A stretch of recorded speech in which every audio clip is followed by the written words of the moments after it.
Hello. तो हाँ sir, नमस्कार। हाँ नमस्कार, कौन? अरे सर, हम अनिल कुमार बोल रहे हैं हरदोई से। बहुत परेशान थे सर, आपसे बात करने के लिए मिल आए थे 2 दिन।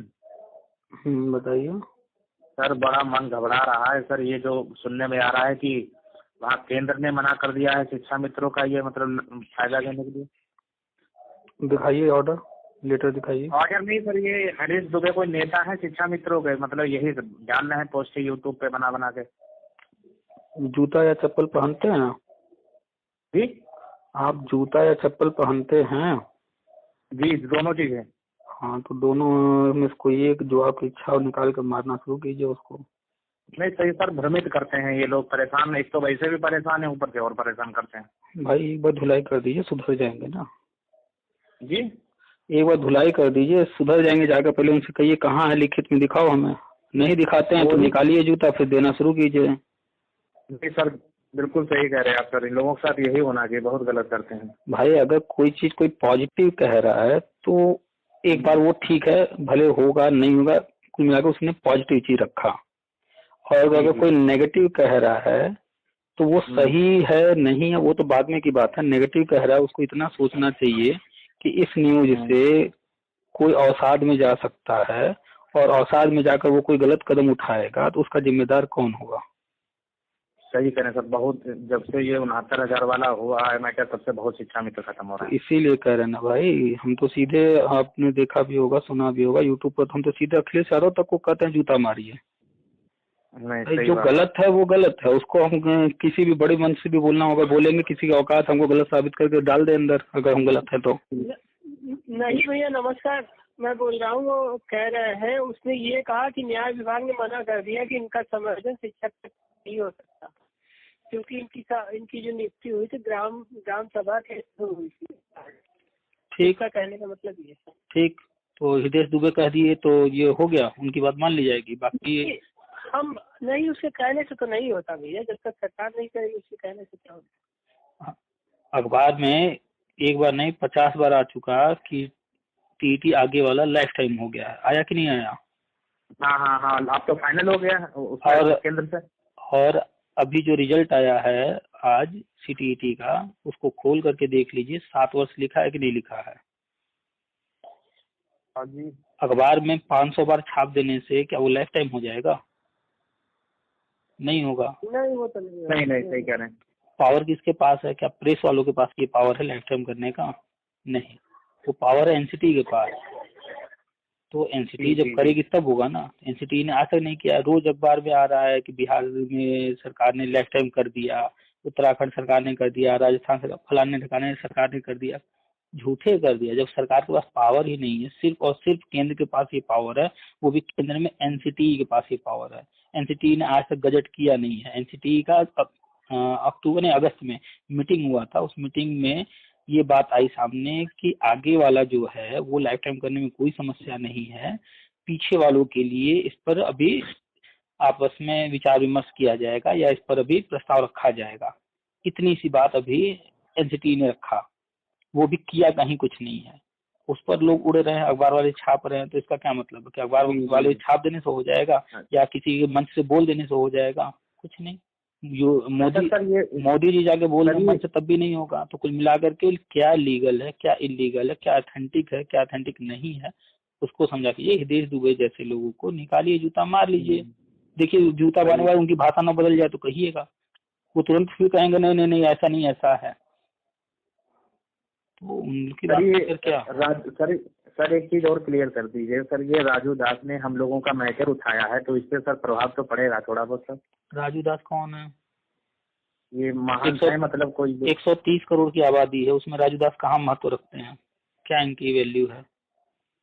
भैया एक चीज बताना, कुएं के मेंढक कह लीजिए या फिर जो है एक छोटा सा कीड़ा कह लीजिए, इन लोगों को क्यों वैल्यू देते हैं आप लोग? इन लोग को वैल्यू दे करके आप ही लोग सर पर चढ़ाते हैं ना। हम तो बिल्कुल नहीं, कुछ नहीं मानते हैं। चाहे वो रिजवान हो, चाहे राजीव माल्ला हो, चाहे ये महंत जी जो राजू दास बोल रहे हैं, चाहे हृदय दुबे हो, चाहे एनी पर्सन हो, क्यों वैल्यू देते हैं आप लोग? चाहे वो बीटीसी का ही कोई नेता क्यों ना हो, चाहे वो बीएड का ही नेता कोई क्यों ना हो, चाहे कोई भी, क्यों वैल्यू देना?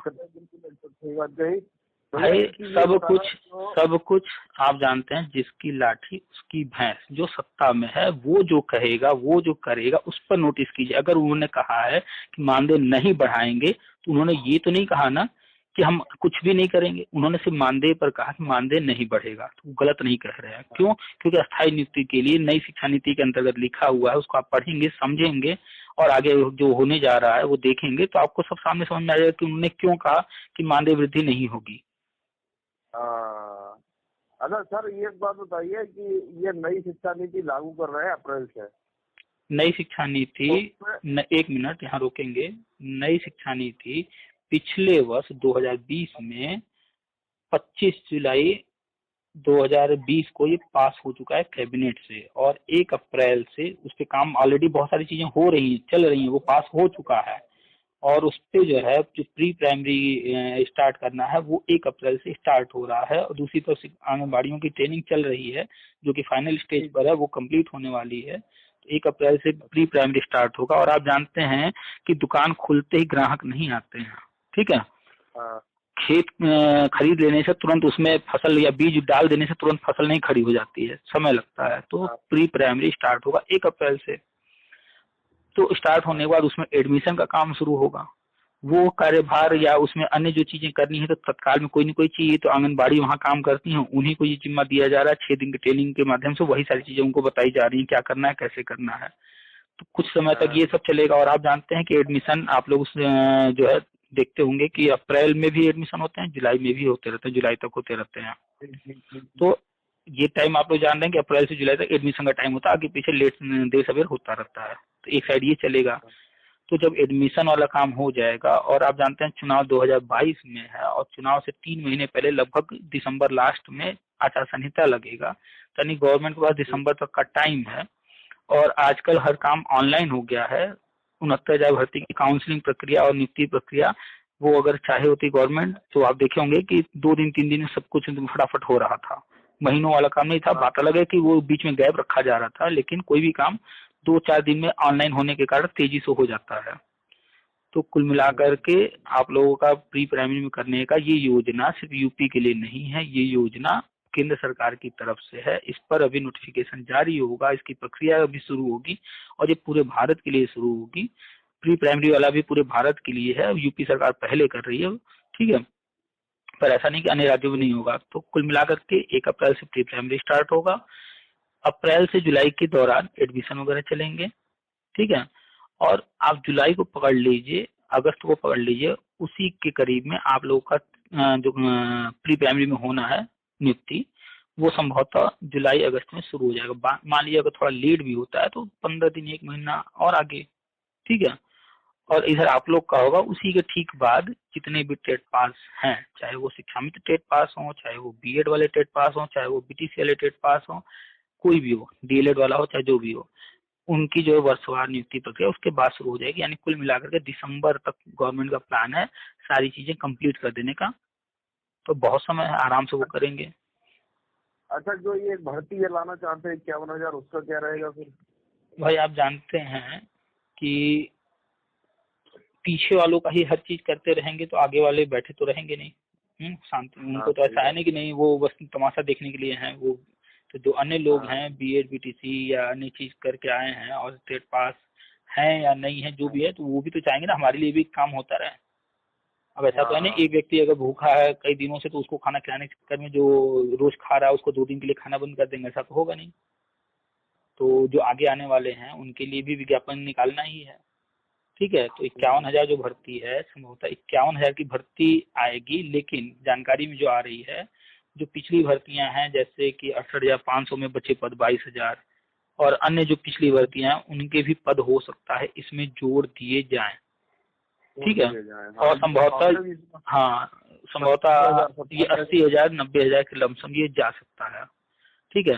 तो ये जो भर्ती है वो आगे वालों के लिए है। जो पीछे की प्रक्रिया चलेगी वर्षवार वगैरह या जो अन्य चीजें हम बता रहे हैं नई शिक्षा नीति के तहत जो चीजें होनी है वो उधर चलता रहेगा। और ये जो लोग बैठे हुए हैं जो अभी हाल फिलहाल टेट पास किए या फिर कहीं सिलेक्शन नहीं पा रहे हैं या किसी भी प्रक्रिया में नहीं आ पा रहे हैं, तो उनके लिए भी मौका ये रहेगा इसमें, ठीक है। तो जो भी है आप के बारे में हमें नहीं पता। आप शिक्षा मित्र हों, चाहे बीएड हो, चाहे बीटीसी जो भी हैं, आप पीछे का तो जो है उसमें कहीं कुछ करना नहीं है। वो जब वो प्रक्रिया स्टार्ट होगी तो जो होगा वो देखिएगा, जो कहा जाएगा वो कीजिएगा। फिलहाल अपनी पढ़ाई लिखाई जारी रखिए और ये जो भर्ती आ रही है उसको देखते रहिए। में हो गया जी भैया, आपका 69,000 में हो गया? किसका? हमारा कह रहे हैं? जी जी नहीं, हम 2011 वाले हैं, 72,825 वाले हैं और 69,000 भर्ती से हमारा कोई इंटरेस्ट नहीं था, क्योंकि हम भी 72,800 में हैं आप? 2011 में मायावती जी के कार्यकाल में एक विज्ञापन आया था 72,825, जिसमें विवाद हुआ। फिर बाद में अखिलेश यादव जी के कार्यकाल में वही विज्ञापन सुधार होकर आना था, लेकिन उस पर विवाद हुआ और फिर इधर शिक्षा में समायोजन करके उन्होंने उधर सब कुछ रोके रखा और विवाद चलता रहा। कोर्ट से ऑर्डर आया है और वो ऑर्डर भी पूरा नहीं हुआ है, वो ऑर्डर पूरा होना है। ठीक है। और रही बात पुराने लोगों की, तो पुराने लोगों को 69,000 में आप देखेंगे तो किसी को कुछ नहीं मिला होगा, क्योंकि पुराने लोगों का एकेडमिक अच्छा नहीं होता। पुराने लोग घर परिवार दुनियादारी में इतना फंसे हुए हैं, पढ़ाई लिखाई नहीं कर पाते हैं, समय नहीं दे पाते हैं, तो बड़े मुश्किल से मिलेंगे जो पुराने वाले लोग होंगे इसमें स्थान बना पाए हों। नहीं नहीं, अभी आपका हो नहीं पाया, मतलब पेंडिंग चल रहा है? हाँ जी। अच्छा। बताइए। और तब तो बहुत दुखद मामला है। तो काहेगा दुखद है भाई? दुखद उसके लिए है ना जो दुख में जी रहा हो। हमें कोई दिक्कत नहीं, हम केवी में पढ़ा रहे थे, उसके बाद फिर प्राइवेट स्कूल में भी हम डीएवी डीपीएस में पढ़ा चुके हैं ऑलरेडी, हम जो है कमा रहे हैं, हमें कोई दिक्कत नहीं है। गवर्नमेंट लेट कर दी क्योंकि हमें पता है ना उसमें 5-7 लाख का तो हर साल नुकसान होता ही है। कोई नुकसान नहीं, हम जितना उसमें पाते उतना ना सही, थोड़ा कम ही सही। प्राइवेट में अच्छा खासा पा रहे हैं, हमें कोई दिक्कत नहीं है। इंग्लिश मीडियम वाले दे तो रहे 25,000 30,000 रुपये, अच्छा स्कूल आप पकड़ लीजिए। अच्छा। 25,000 30,000 35,000 दे रहे हैं प्राइवेट वाले। हाँ। आपकी सर मैथ और इंग्लिश अच्छी होगी है? क्या चीज?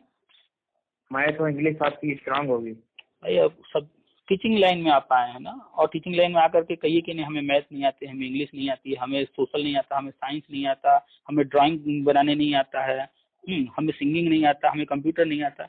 अगर कोई ऐसा कह रहा है, चाहे वो शिक्षा मित्र हो या बीएड वाला हो या बीटीसी वाला हो, तो हमें लगता है कि उसको तो गाल पर कान के नीचे लगा देना चाहिए कि फिर आए क्यों इस फील्ड में। अच्छा भैया, आप कहाँ से, कौन से डिस्ट्रिक्ट से? हम बनारस से हैं। टीचिंग लाइन में आया तो मल्टी टैलेंटेड बनना पड़ेगा। यहाँ पर ऐसे लोगों की जरूरत नहीं है। आप आईएएस पीसीएस भी बनने जाते हैं तो कितने सारे सब्जेक्ट पढ़ने होते हैं। ठीक है। और यहाँ तो आप आईएएस पीसीएस बनाने जा रहे हैं, जिनको आप पढ़ाएंगे उनको आपको आईएएस पीसीएस डॉक्टर इंजीनियर कुछ न कुछ बनाना है। तो आप जब खुद ही नहीं पढ़े रहेंगे, खुद ही नहीं आता रहेगा, तो पढ़ाएंगे क्या? सही कह रहे हैं बिल्कुल। तो अगर आज के डेट में कोई टीचिंग लाइन में है या टीचिंग लाइन में आना चाहता है, तो हमें लगता है कि अगर वो दिन में 2-4 घंटे 5 घंटे नहीं पढ़ता है और इन सारे सब्जेक्ट से नॉलेज नहीं है और उसको लेटेस्ट अपडेट वगैरह नहीं रखता है, वो एनसीटी आरटी एक्ट, नई शिक्षा नीति और बेसिक शिक्षा मंत्री क्या कह रहे हैं, कहाँ क्या हो रहा है, इन सब से अपडेट नहीं रहता है, तो फिर उसका टीचिंग लाइन में आना बेकार है। इतना तो इसमें एक्टिव रहना पड़ेगा। बिल्कुल सर। तो इतनी सारी संस्थाएं, संस्थाओं के बारे में जानकारी हो, कहाँ कौन सी योजना चल रही है, नवोदय क्या है वहाँ, इसमें आजकल हाल फिलहाल क्या चल रहा है, केंद्रीय विद्यालय कहाँ कहाँ है, उसमें आजकल हाल फिलहाल क्या चल रहा है, हर चीज अपडेट रहना होगा। अरे इसकी भी जूनियर वाली भी तैयारी चल रही होगी? कोई इंटरेस्ट नहीं है हमारा जूनियर भर्ती में, एडेड स्कूल का है, एडेड स्कूल में हमारा कोई इंटरेस्ट नहीं है। और वैसे भी 1800 में 300 प्रिंसिपल के हैं, निकाल दिया जाए तो बच्चे 1500 में सब्जेक्ट डिवाइड कर दीजिए, कितने हो गए देख लीजिए। और कंपटीशन कहाँ जाने वाले वो देख लीजिए। और वैसे हमने शुरू में कहा एडेड का है, हमारा कोई इंटरेस्ट नहीं है एडेड में। सही। और पूछिए, क्या पूछना चाह रहे हैं? और कोई सवाल है तो बताइए। जी ठीक भैया, आराम कीजिए, जानकारी मतलब भर दे दी आपने। चलिए ठीक है। वैसे आप 2-3 लोग